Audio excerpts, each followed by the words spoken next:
చాలా విషాదకర బ్రేకింగ్ తెలుగు రాష్ట్రాలు ఉలిక్కిపడేలా చేస్తుంది. తెల్లవారుజామునే కర్నూలు జిల్లాలో జరిగిన ఘోర బస్సు ప్రమాదం. ఈ బస్సు ప్రమాదంలో 15 మంది మృత్యువాత పడ్డారు. మృతుల సంఖ్య పెరిగే అవకాశం కనిపిస్తోంది. తెల్లవారుజామున జరిగిన ఈ ఘటన అనేక కుటుంబాల్లో తీవ్ర విషాదం నింపింది. 44 నేషనల్ హైవేపై హైదరాబాద్ నుంచి బెంగళూరు వెళుతున్న కావేరీ ట్రావెల్స్ బస్ కర్నూలు శివారు చిన్నటేకూరు వద్ద బైక్ను ఢీకొట్టింది. దీంతో బైక్ బస్సు కిందకు వెళ్లి ఆయిల్ ట్యాంకును తాకింది. దీంతో నిప్పురవ్వలు ఎగిసిపడడంతో బస్సులు ఒక్కసారిగా మంటలు చెలరేగాయి. ఈ దుర్ఘటనలో పలువురు సజీవ దహనమయ్యారు. 12 మంది ప్రయాణికులు ఎమర్జెన్సీ ఎగ్జిట్ బ్రేక్ చేసి స్వల్ప గాయాలతో బయటపడ్డారు. ఘటనా స్థలంలో ప్రస్తుతం సహాయ చర్యలు ఇంకా కొనసాగుతూనే ఉన్నాయి. బస్సు నుంచి మృతదేహాలు సిబ్బంది బయటకు తీస్తున్నారు.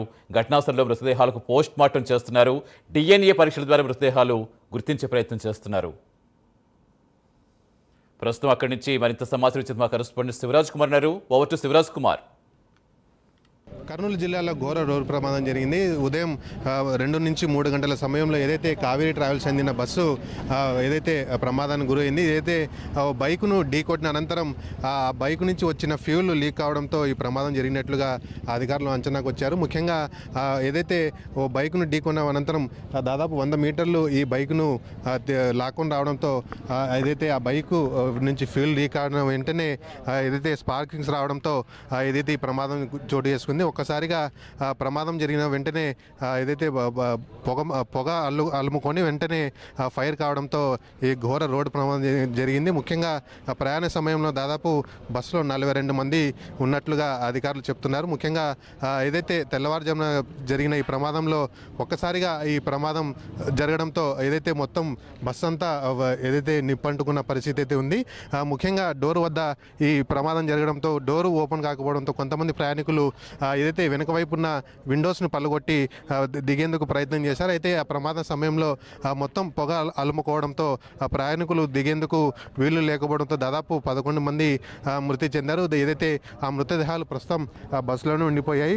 ఏదైతే ఫారెన్సిక్ అధికారులు, మరోవైపు SGRF అధికారులు, ఇటు స్థానిక పోలీసులు హుటాహుటిన ఏదైతే సంఘటనా స్థలం చేరుకొని ఎవరైతే క్షతగాత్రులు ఉన్నారో వారిని హుటాహుటిన ఏదైతే స్థానిక ప్రభుత్వ ఆసుపత్రి తరలించే ప్రయత్నం చేశారు. ఇటుగా ఏదైతే హైదరాబాద్ నుంచి బెంగళూరు వెళ్తున్న ఈ బస్సులో దాదాపు 40 మంది ప్రయాణం చేస్తున్నారు. ఏదైతే హైదరాబాద్లో 10:30 గంటల సమయంలో ప్రారంభమైన ఈ ప్రయాణం దాదాపు 3 గంటల వద్ద ఈ ప్రమాదం జరిగినట్లుగా తెలుస్తుంది. ముఖ్యంగా ఏదైతే దాదాపు 21 మంది సేఫ్ అయినట్లుగా జిల్లా కలెక్టర్ ఏదైతే కొద్దిసేపటి క్రితమే అధికారికంగా ఇన్ఫర్మేషన్ ఇవ్వడం, దాదాపు 11 మంది మృతదేహాలను వెలికి తీసినట్లు, మరియు 9 మంది మృతదేహాలను ట్రేస్ అవుట్ చేసేందుకు ప్రయత్నం చేస్తామని చెప్పి అధికారులు అయితే వ్యక్తం చేస్తున్నారు. వైపు జిల్లా కలెక్టర్, జిల్లా SP, మరోవైపు DIG సంఘటనా స్థలంకు చేరుకొని ఈ ప్రమాదం జరిగిన ఘటన పైన విచారణ అయితే ప్రారంభించారు. మరోవైపు ప్రయాణికుల లిస్టు కూడా కొద్దిసేపటి క్రితమే మనకు రావడం జరిగింది.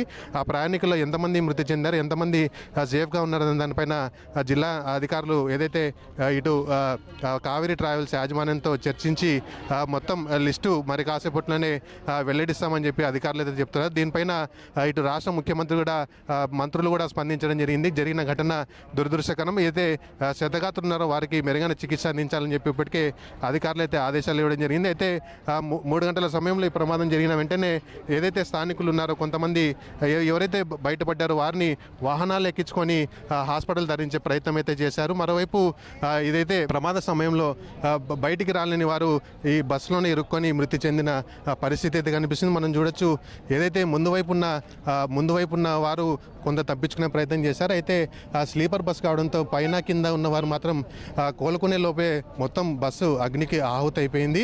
మృతదేహాలు కూడా ఇందులోనే ఉండిపోయిన పరిస్థితి అయితే మనం చూడొచ్చు. ముఖ్యంగా జరిగిన ఘటన పైన విచారణ చేస్తున్నామని చెప్పి అధికారులు అయితే చెప్పారు. ముఖ్యంగా ఇటు ఏదైతే ఈ 2018కి సంబంధించిన మోడల్గా ఇటు రవాణా శాఖ అధికారులు గుర్తించారు. దీనికి సంబంధించిన పర్మిట్లు కావచ్చు, అన్ని పర్మిషన్స్ అయితే దీనికి ఉన్నాయి. అయితే ప్రమాదం ఎలా జరిగిందనే దానిపైన కూడా విచారణ చేస్తున్నామని చెప్పి చెప్తున్నారు. మరోవైపు ఎవరైతే చికిత్స పొందుతున్నారో వారికి మెరుగైన చికిత్స అందించడం, ఎవరైతే మృతదేహాలను గుర్తించే క్రమంలో జిల్లా పోలీస్ యంత్రాంగం అయితే ముమ్మరంగా ఏర్పాట్లు అయితే చేసిన పరిస్థితి. కర్నూలు నుంచి శివరాజ్ కుమార్, ప్రైమ్ 9 న్యూస్.